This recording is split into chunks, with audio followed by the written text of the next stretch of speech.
Irmãos, eu quero fazer um pedido. Sempre os irmãos aqui da comunicação pedem para a gente comentar com vocês. Eu não sou muito assim tecnológico, mas eu sou obediente. Você tem ali na sua, se você está na televisão, conecte no seu celular e vai naquela mãozinha assim, ó, e dá um clique em cima. Sabe por quê? Porque no like que você passa, a igreja será mais possibilitada para avançar, tá bom? Então faça isso, e você participe, você se comunique, porque Deus quer falar com você nesta manhã, liberto do cativeiro, do engano e recebendo, conquistando milagres. Evangelho de João, capítulo 5, versos de 1 a 9. Eu quero dar uma palavra também de carinho a todos os irmãos acima de 60 anos.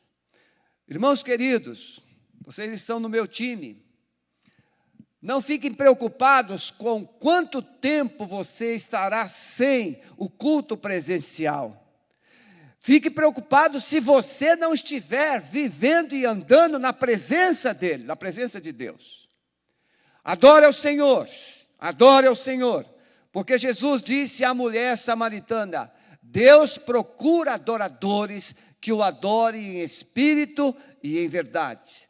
Então, independentemente do tempo que ainda teremos sem os cultos presenciais, você precisa ser um adorador em todo tempo e em todo lugar.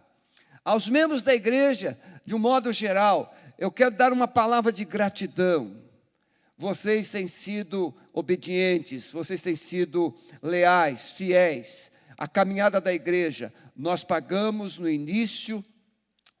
final de julho, mais 100 mil reais dos empréstimos que a igreja havia feito para a caminhada, a construção do prédio de educação cristã das crianças. E no final deste mês, nós, pela fé, profetizamos que pagaremos mais 100 mil reais. Então você é parte dessa caminhada. E eu creio que nenhum membro da igreja, você que é empresário, você que é profissional liberal, você que trabalha com carteira CLT, todos nós profetizamos um tempo de bênção de Deus sobre a sua vida, sobre a sua casa e sobre a sua família. Evangelho de João, capítulo 5, a partir do verso 1. Depois disto, havia uma festa entre os judeus, e Jesus subiu a Jerusalém. E em Jerusalém há, próximo à porta das ovelhas, um tanque chamado em hebreus Betesda, o qual tem 5 alpendres. Nestes jazia grande multidão de enfermos, cegos, mancos e ressecados, esperando o movimento da água, porquanto um anjo descia em certo tempo ao tanque e agitava a água. E o primeiro que ali descia, depois do movimento da água, sarava de qualquer enfermidade que tivesse. E estava ali um homem que havia 38 anos se achava enfermo. E Jesus, vendo este deitado, e sabendo que estava neste estado havia muito tempo, disse-lhe: queres ficar são? Olha a pergunta que eu te falei que Jesus iria te fazer. Queres ficar são? O enfermo respondeu-lhe: Senhor, não tenho homem algum que, quando a água é agitada, me ponha no tanque, mas quando eu vou, desce outro antes de mim. Jesus disse-lhe: levanta-te, toma o teu leito e anda. Logo aquele homem ficou são, e tomou o seu leito e andava. E aquele dia era sábado. Este tanque de Betesda, ele era um espaço público, que desde o princípio, até mesmo antes dessas raízes, desses enfermos, ele já existia, porque ele foi construído com um propósito. Ele foi construído para um propósito de purificação. Ele ficava na porta, próximo à porta da entrada das ovelhas. Esse tanque, segundo arqueólogos, ele realmente tinha 5 alpendres, porque não era propriamente um tanque assim, de 4 partes. Eram 2 tanques que se interligavam. Então, a parte do meio era o 5º alpendre. 4 e mais aquela divisória, 5 alpendres. Então, os peregrinos, eles vinham para Jerusalém, e ali passavam, para eles poderem entrar no templo e adorar, eles se banhavam ali nesse tanque. Mas alguma coisa aconteceu na história que foi mudando o propósito desse tanque. Um tanque de 5.000 metros quadrados, não era era uma piscina pública, 5.000 metros quadrados. O arqueólogo Courati, no ano de 1888, fez algumas descobertas. Por que ele tinha 5 alpendres?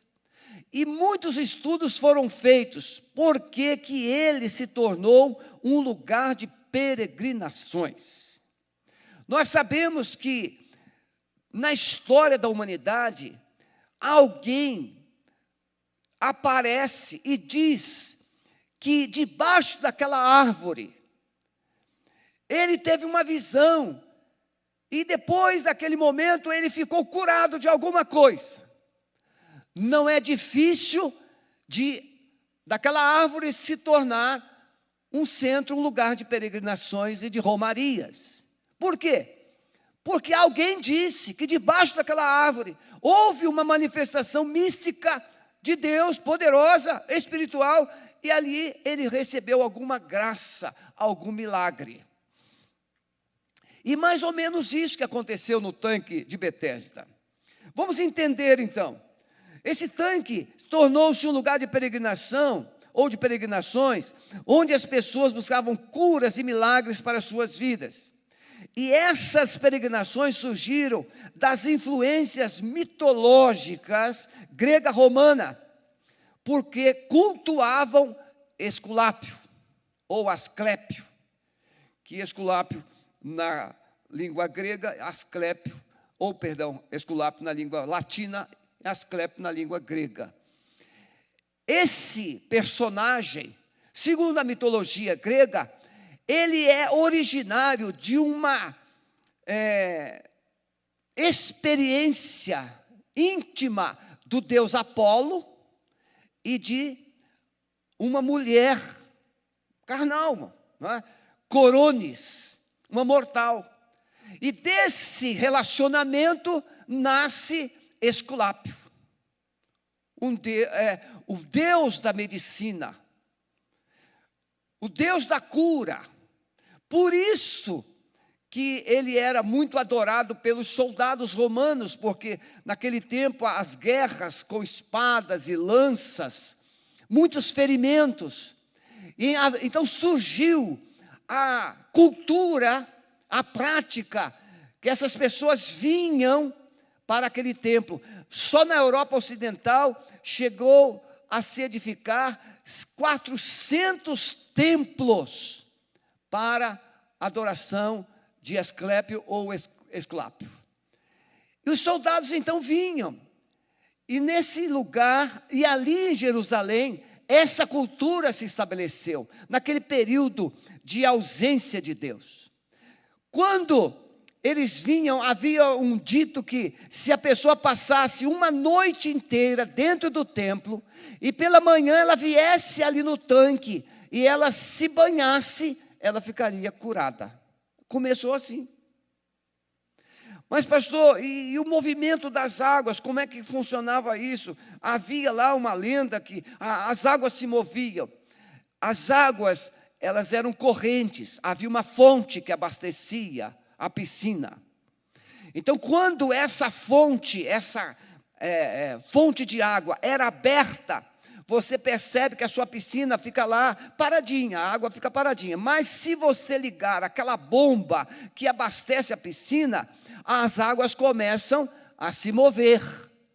Então, quando eles abriam o canal que abastecia a piscina para que houvesse a circulação das águas, que não eram permanentes, as águas tinham movimento. E então se criou o dito que, naquele momento, quem pulasse primeiro seria curado das suas enfermidades. Meus irmãos, a gente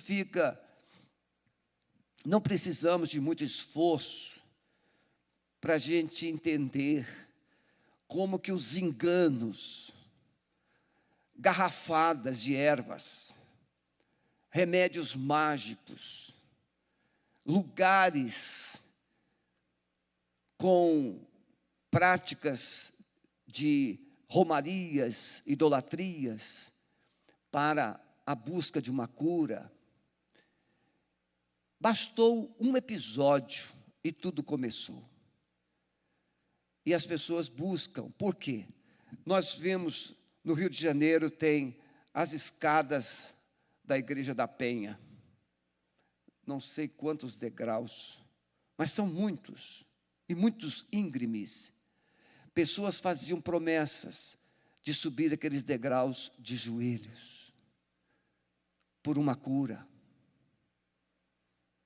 Então, as peregrinações, elas não são de hoje. Ainda recentemente, essa semana passada, nós lemos na internet que a maior peregrinação do Brasil deixou de acontecer, pela primeira vez na história.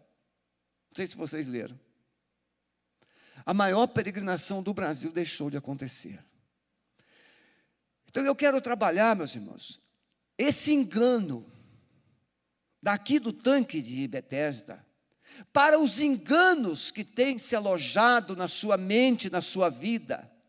E esses enganos têm impossibilitado você de receber a verdadeira cura, a verdadeira restauração, o verdadeiro milagre. Então, em primeiro lugar, diante desse quadro, nós precisamos entender o amor de Jesus é maior do que os nossos enganos.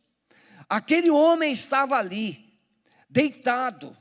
A cama, a maca, era um tipo de uma coberta, um encerado, uma esteira que ele usava. Então, toma a tua maca, a tua cama e anda. Enrolava e colocava debaixo do braço ou no ombro e ia embora. Aquele homem estava ali há 38 anos, mas Jesus vai lá. E Jesus vai direto a ele e pergunta: você quer ficar curado? Não há registro de que Jesus tenha curado outro, só foi aquele paralítico curado. Só uma pessoa, das dezenas e dezenas que haviam ali, só aquele paralítico de 38 anos foi curado. E Jesus vai encontrá-lo no templo depois. E Jesus vai dizer assim: olha, vejo que está são. Cuidado, não peques mais, para que não suceda algo pior. Então essa pergunta, qual era o pecado daquele homem? E se pode se conjecturar. Mas na minha visão, o pecado era o engano que ele havia vivido 38 anos. Diante de tanta desesperança e dor, Jesus se apresenta trazendo luz, amor e esperança. Vamos pensar, irmãos. Aquele homem, será que ele havia presenciado alguma cura?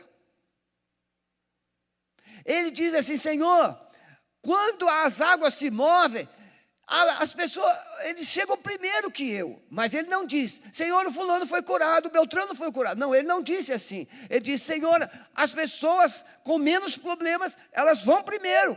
Não há ninguém que me leve até o tanque e me jogue. Isso construiu o quê? Um desânimo, uma desesperança, uma falta de perspectiva. Mas ele estava ali. Ele estava ali. Quando o amor de Jesus, irmãos, é maior que os nossos enganos. Você pode não acreditar, mas a Bíblia diz que os olhos do Senhor estão sobre a terra para contemplar os bons e os maus. O Senhor tem você sob os seus olhos.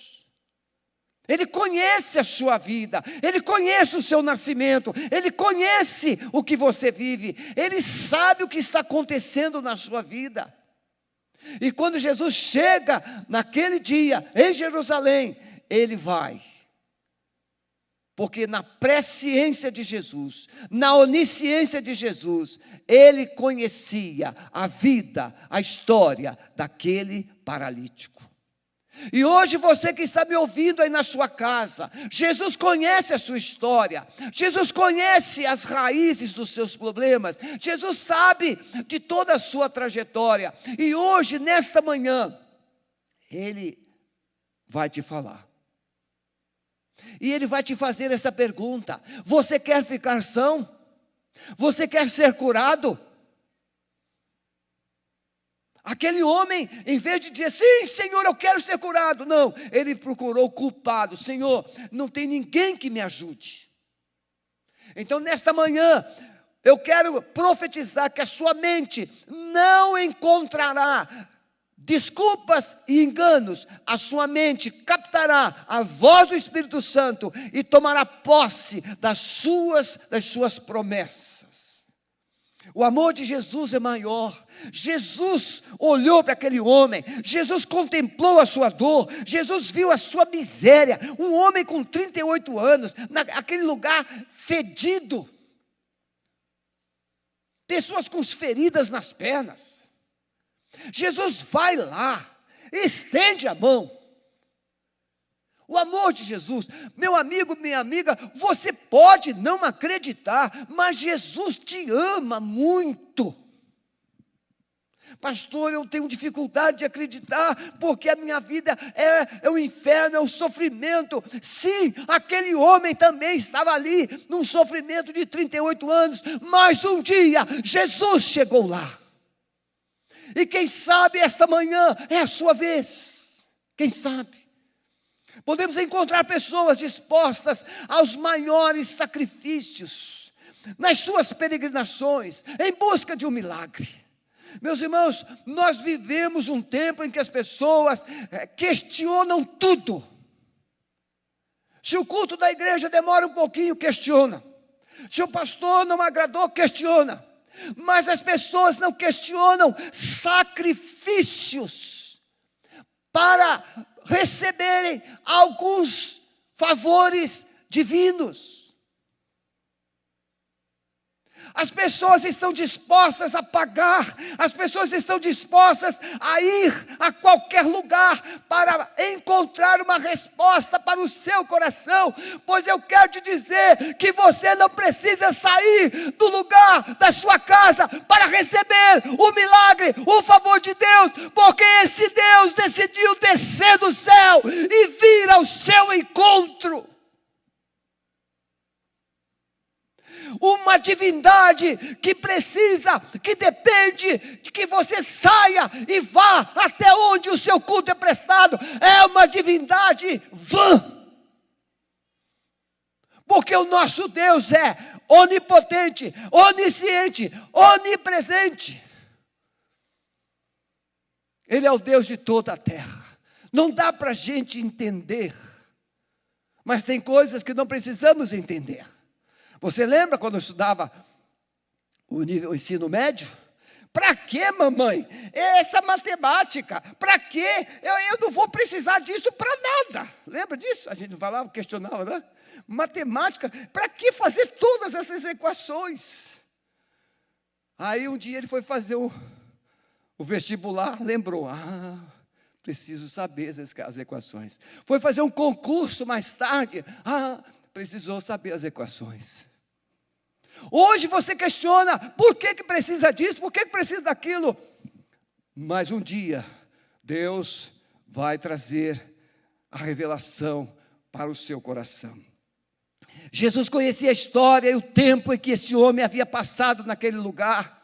Por isso ele vai lá, para colocar um ponto final naquela história de dor, de decepção, frustração, de engano e sofrimento. O amor de Jesus está buscando aqueles que não têm esperança Não foi ele que buscou a Jesus, não foi ele que viu. O texto diz, e vendo-o Jesus. Interessante, meus irmãos, isso é muito importante. Vamos imaginar naqueles degraus, naqueles alpendres. Os alpendres eram justamente assim, era uma ala daquela piscina, que havia uma porta externa, e eles ficavam ali naqueles degraus próximos da piscina, uns mais próximos, outros menos. E Jesus entra justamente no alpendre daquele paralítico, e Jesus o vê. Diante de tantos enfermos, diante de tantos necessitados, Jesus, ele vê aquele paralítico. Meus irmãos, quando aquela mulher do fluxo de sangue tocou em Jesus, ele parou. E os discípulos questionaram ao Senhor, mas Senhor, a multidão te aperta, e o Senhor pergunta, quem me tocou? Ele disse, sim, porque de mim saiu poder. Quando uma pessoa decide crer aqui na terra, do céu sai poder. Aleluia! Então o amor de Jesus é capaz de descortinar todo o nosso passado. Jesus conhecia o passado daquele homem, conhecia o seu sofrimento, a sua trajetória. Eu gosto de lembrar da mulher samaritana. Jesus, ele chega em Sicar com seus discípulos, os discípulos vão à cidade comprar alimentação, e Jesus fica ali no tanque, no poço de Jacó, e a mulher vem tirar água, e Jesus pede, mulher, dá-me de beber. E ela questiona, como sendo tu judeus, pede de beber a mim, que sou mulher samaritana? E Jesus vai conversar com aquela mulher. Ele fala da água. Ele fala da água da vida. Ele fala de quem ele é. Ele fala que ele é o Messias. Mas ele faz uma pergunta para aquela mulher. Vai e chama teu marido. E ela diz, eu não tenho marido. Disseste bem, porque tiveste 5, e o que tem agora não é teu. Jesus conhecia, na sua presciência, ele sabia que ao meio-dia, aquela mulher, enquanto as pessoas estavam almoçando, aquele tanque ficava deserto, aquela mulher escolhia a hora mais deserta, mais solitária, para buscar água. E Jesus decidiu na sua agenda colocar, hoje chegou a vez dessa mulher, ele foi a Sicar para libertar a mulher samaritana. E ele também faz uma pergunta, mulher, onde está o teu marido? Quando Jesus faz uma pergunta para você, ele não quer te afrontar, te confrontar, te humilhar, Jesus quer que você abra o coração. E ela diz, Senhor, eu não tenho marido. Disseste bem, porque tiveste 5 e o que tem agora não é teu. Ou seja, você, mulher, é uma mulher que está procurando respostas, está procurando vida, está procurando significado, está procurando felicidade. Mas mulher, a felicidade que você precisa está em mim. Se você soubesse quem fala contigo, ele te diria e te daria uma água que você nunca mais teria sede. Nesta manhã, Jesus está te perguntando algo. Que o Espírito Santo está aí, sussurrando no seu ouvido, no seu coração. Ele está perguntando, até quando você vai viver desse jeito? Até quando você vai resistir à minha palavra? Até quando a sua religiosidade vai prevalecer sobre a minha palavra? Tem muita gente que conhece a palavra de Deus, mas a sua tradição, os seus enganos, não permitem que ele tome uma atitude. Você que está me ouvindo, eu falo com muito amor, com muito carinho, a sua religião não é maior do que Jesus. Você precisa ler a palavra de Deus. O apóstolo Paulo, quando ele chega e escreve a carta para a igreja em Roma, ele diz: eu não me envergonho do evangelho de Cristo, pois é o poder de Deus para a salvação de todo aquele que crê. Você sabe o que é o evangelho, mas você ignora o evangelho para manter as suas crenças e a sua tradição. Os enganos. O amor de Jesus é capaz de trazer luz ao nosso coração. Aquele homem estava aprisionado por um espírito de idolatria. A palavra de Deus diz que quando você valoriza um ídolo que tem olhos, mas não vê, tem boca, mas não fala, tem ouvidos, mas não ouve, tem mãos, mas não apalpam, tem pés, mas não andam, tornem-se semelhantes a eles, aqueles que os fazem e os servem. Enganos. Você precisa de um Deus vivo que passou pela cruz, mas ressuscitou. Ele está vivo, e Ele te ouve, e Ele te ama. Em segundo lugar, você precisa entender que Jesus conhece a área da sua vida que precisa de cura. Muitas vezes, a sua enfermidade é física, mas a causa da enfermidade é emocional.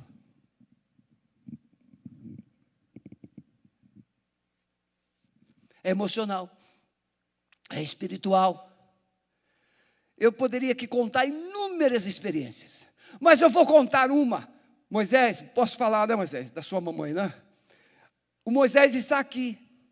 A mamãe dele teve uma experiência gloriosa antes de morrer. Moisés é membro dessa igreja. 20 anos, né, Moisés? 20 anos. Ela tinha uma ferida na perna, uma úlcera varicose, que por mais medicamentos e tratamentos não conseguiu se curar. Esse testemunho foi dado publicamente, por isso que eu estou falando. E aí, a irmã do Moisés passou uma noite lá no hospital com ela, com a mamãe. Eu fui lá cantar com ela, fui lá visitar também. E aí o Espírito Santo iluminou a irmã do Moisés e ela confessou: mamãe. E começaram a conversar. E fala, mamãe, fala como foi a sua vida, fala como foi. E ela contou as experiências da vida. E dentro dessas experiências, a irmã, a filha percebeu que havia muitas mágoas. Havia algumas mágoas guardadas. E aquela filha, usada por Deus, disse: mamãe, não está na hora da senhora perdoar, não está na hora da senhora liberar perdão. E ali o Espírito Santo de Deus trouxe um tempo de restauração, de refrigério. E ela liberou perdão, ela pediu perdão. Quantos dias, Moisés, depois ela foi curada? Uma semana, não foi? Foi poucos dias. Aquela ferida enorme da perna cicatrizou. A sua enfermidade pode ser física na aparência, mas a causa da sua enfermidade pode ser emocional. Você que está cheio de tóxico, cheio de mágoa, cheio de ressentimento, e o diabo usa esse passado, ele usa esses sentimentos para te aprisionar no engano de que você precisa se vingar, que você não deve perdoar. Mas o Espírito Santo, Ele é Deus, que nos convence do pecado, da justiça e do juízo, e é Ele que traz o verdadeiro diagnóstico da nossa dor e do nosso sofrimento. Para receber o milagre, você precisa entender qual é o seu verdadeiro cativeiro. Só um minutinho.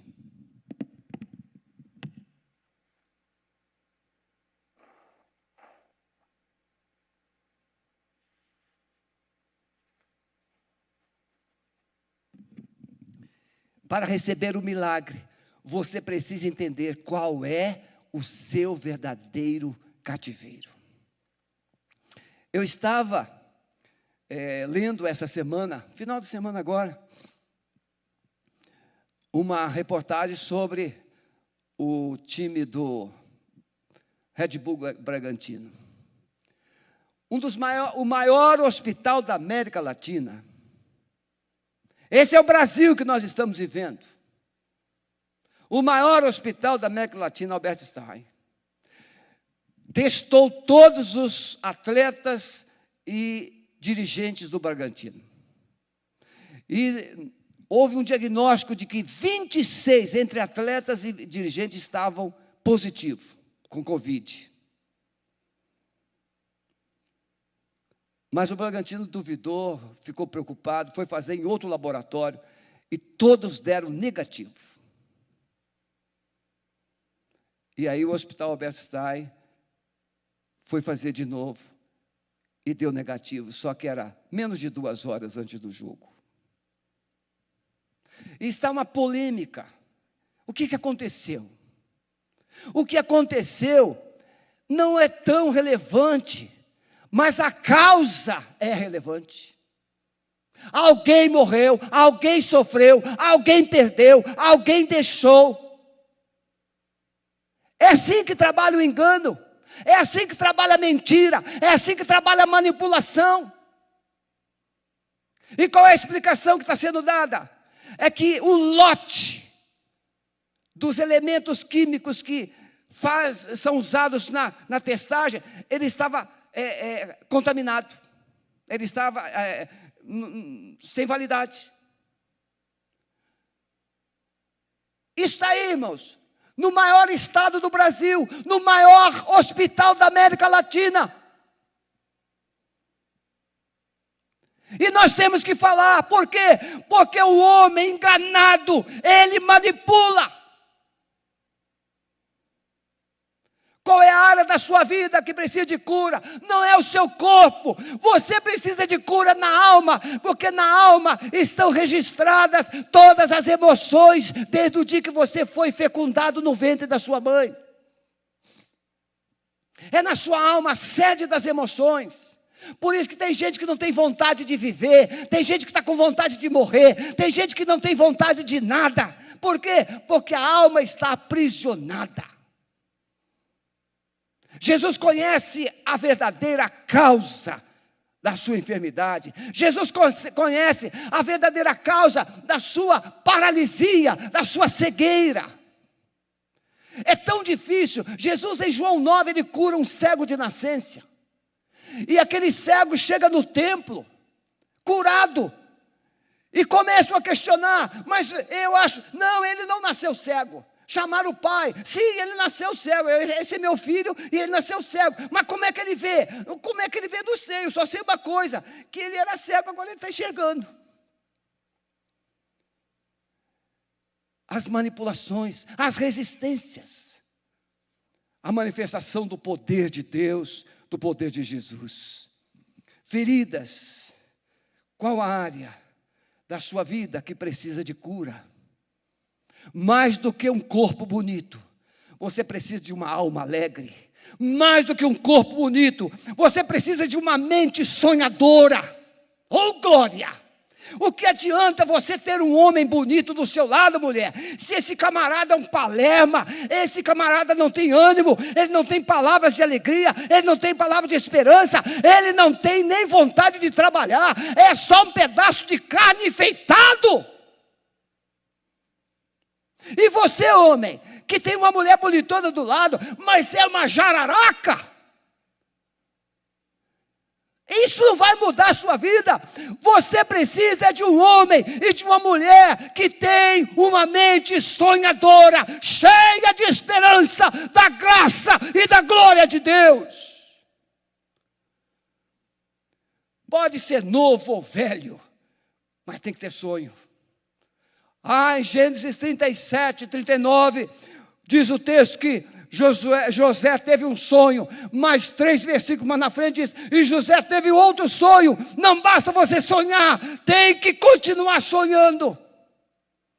E José nunca abriu mão dos seus sonhos. Para receber a cura, é preciso você tirar os obstáculos. Eu quero te reportar a ressuscitação de Lázaro. Jesus chega na casa de Marta e Maria, e Lázaro está sepultado há 4 dias. E Jesus diz: tirem a pedra. Mas Senhor, já cheira mal, já está fedendo. Senhor, isso vai ser um escândalo. Senhor, o que vai acontecer? Vão pensar, é profanação do templo. Jesus está dizendo: tire a pedra. Significa, não tenha medo de você se expor diante daquele que conhece toda a sua história. Tem gente que tem medo, tem facilidade de confessar os seus erros, os seus fracassos para os amiguinhos, para as amiguinhas. Mas você tem amiguinhos e amiguinhas que não resolvem a sua dor. Você precisa rasgar o seu coração. É diante do Deus Todo-Poderoso que te ama e tem poder para te perdoar. Tirem a pedra. Tirar a pedra é vencer o medo, é vencer o preconceito, é vencer a timidez, é vencer o engano, é vencer. Eu vou me expor, sim, mas eu quero vida. Eu quero vida. Eu quero vida.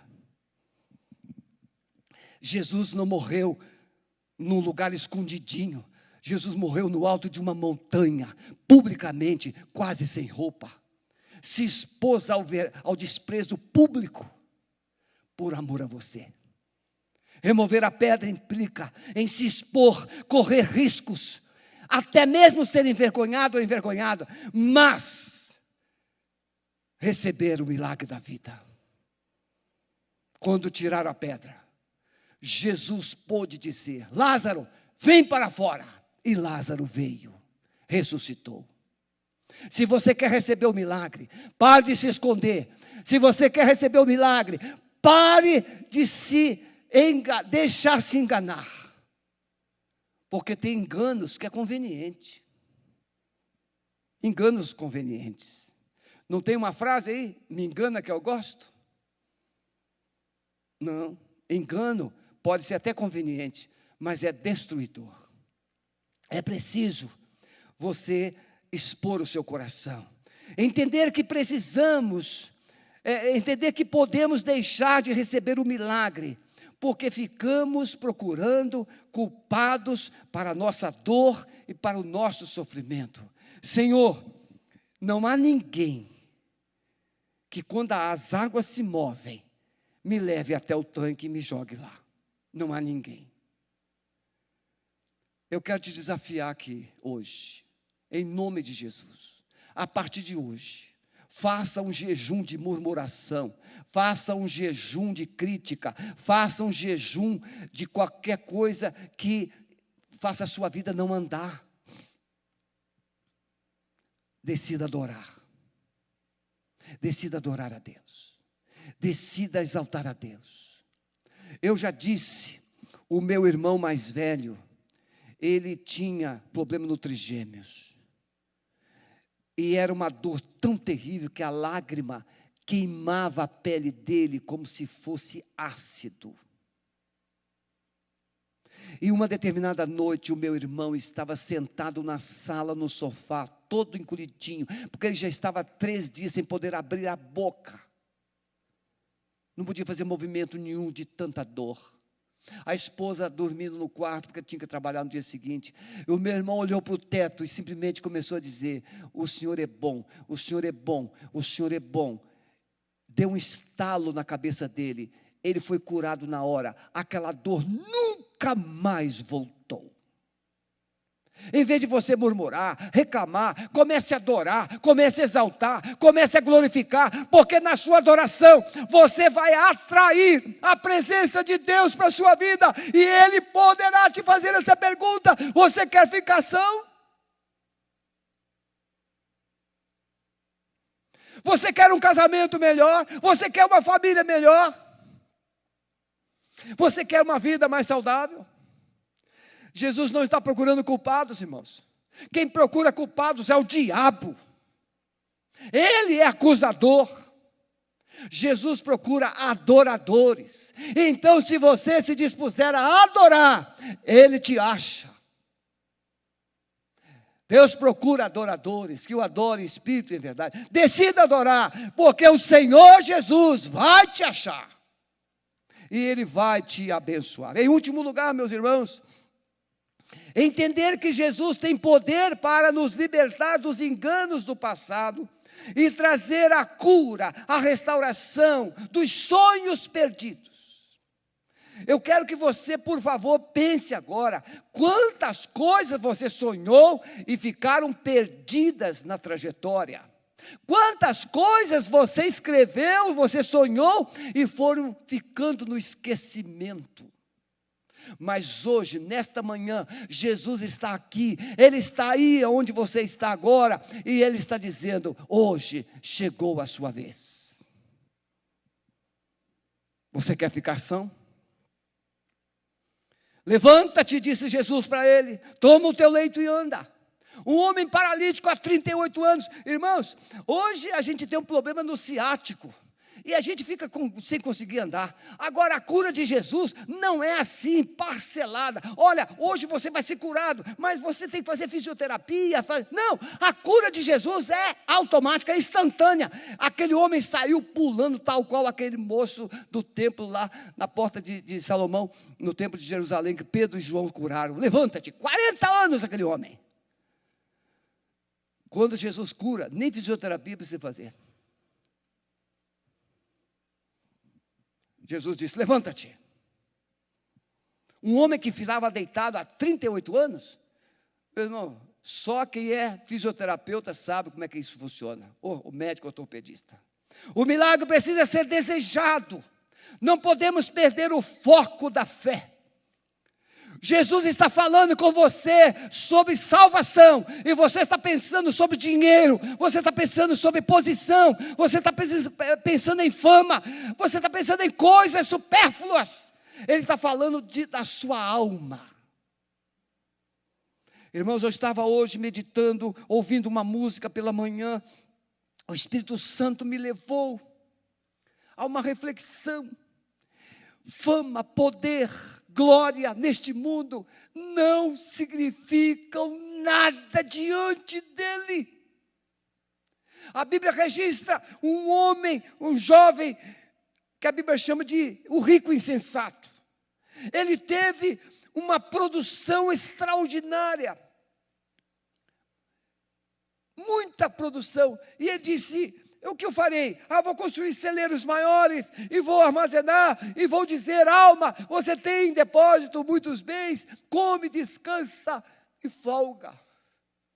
Mas ele ouviu uma voz, louco, esta noite você será chamado à eternidade. E o que você tem? Irmãos, você pode ser, é claro que nós gostamos de ter um bom carro, uma boa casa, gostamos de ter uma roupa, mas o nosso coração precisa ter foco, foco. Somos peregrinos. A fama, ela se dissipa em segundos. Você é famoso num segundo e uma notícia te destrói. Uma notícia te destrói. Você pode ser respeitado, mas um pecado te joga na lama. Você pode ser poderoso economicamente e uma crise vem e leva você à falência. Não há segurança fora de Deus. Você precisa ter foco, tal qual Jairo.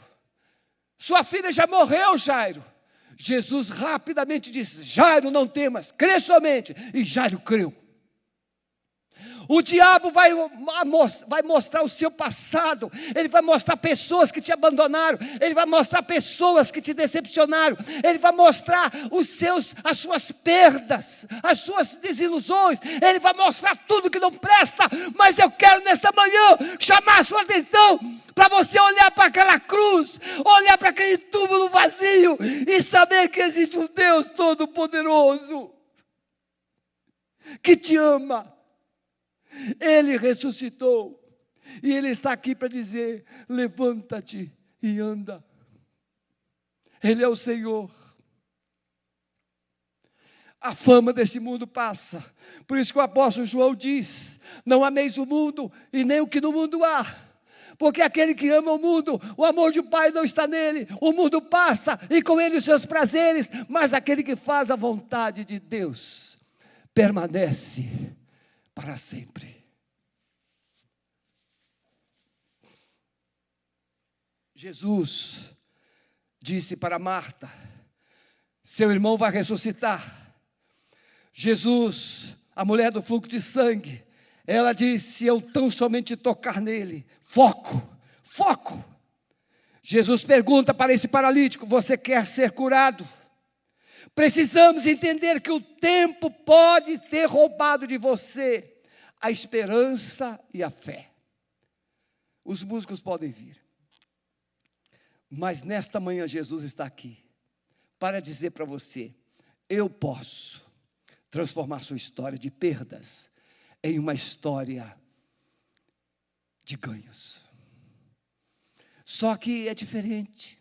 Jesus disse que quem quer ganhar perde, mas quem aceitar perder por amor dele ganha. Foram 38 anos de enganos e sofrimento, mas na agenda de Deus aquele encontro estava marcado. O paralítico do tanque de Betesda estava na agenda de Deus. E o Deus veio à terra. E o Deus Todo-Poderoso foi ao tanque de Betesda. E olhou nos olhos daquele paralítico e disse: você quer ser curado? A pergunta é: você quer ser salvo? Você quer ter os seus pecados perdoados? Você quer ter a sua culpa lavada? Você quer ter a sua dor levada para a cruz? Você quer ter a sua vergonha totalmente extinta da sua vida? Jesus não está procurando culpados pela sua dor, porque Ele já morreu por todos os culpados. Ele está procurando uma resposta. Você quer ser salvo? Você quer ser curado? Você quer ser liberto? Basta você dizer: sim, Senhor, eu quero ser salvo, eu quero ser curado, eu quero ser liberto. Neil Anderson diz no livro Quebrando Correntes: Jesus Cristo, o libertador, é Jesus. Quem te liberta é Jesus. Mas o que te liberta é a sua atitude. Não basta Jesus hoje te perguntar: você quer ser liberto? Você quer ser curado? Você quer ser salvo? O que vai fazer diferença é a sua atitude, é a sua decisão. Então a Bíblia diz assim: se com a tua boca você confessar a Jesus, e no seu coração você crê que Deus o ressuscitou dos mortos, você está salvo. Porque com a boca se faz confissão para a salvação, e no coração se crê para a vida eterna. Você pode escrever no chat da igreja aí agora: eu quero ser liberto, eu quero ser salvo, eu quero ser curado. Então preste atenção. Não importa o tempo e os fracassos que você já viveu. Pare de olhar pelo retrovisor e decida agora ouvir a voz do Senhor Jesus. Creia nele. Como Jairo, não temas, crê somente. Tome uma atitude de fé. Levante-se. Levantar não é só você ter o seu físico em pé, joelhos, corpo, não. Tem muita gente em pé por fora, mas deitado por dentro, sem esperança, sem ânimo, sem paz, sem alegria, sem foco de futuro. Jesus está dizendo para você: ainda que você esteja deitado, levanta-te. A primeira atitude está na sua alma, no seu coração, na sua fé. Você precisa se levantar por dentro. E quando você se levantar por dentro, o Espírito Santo o levantará por fora. Pare de questionar. Pare de culpar. e entregue sua vida a Jesus nesta manhã. Escreve no chat: eu estou entregando a minha vida a Jesus, eu estou tomando uma decisão, eu quero ser curado, eu quero ser liberto, eu quero ser salvo. Vamos adorar o Senhor, enquanto você vai anotando no chat a sua decisão, em nome de Jesus. Você que recebeu essa palavra nesta manhã,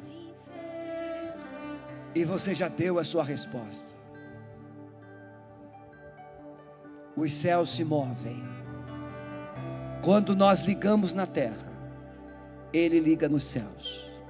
Quando nós desligamos na terra, Ele desliga no céu.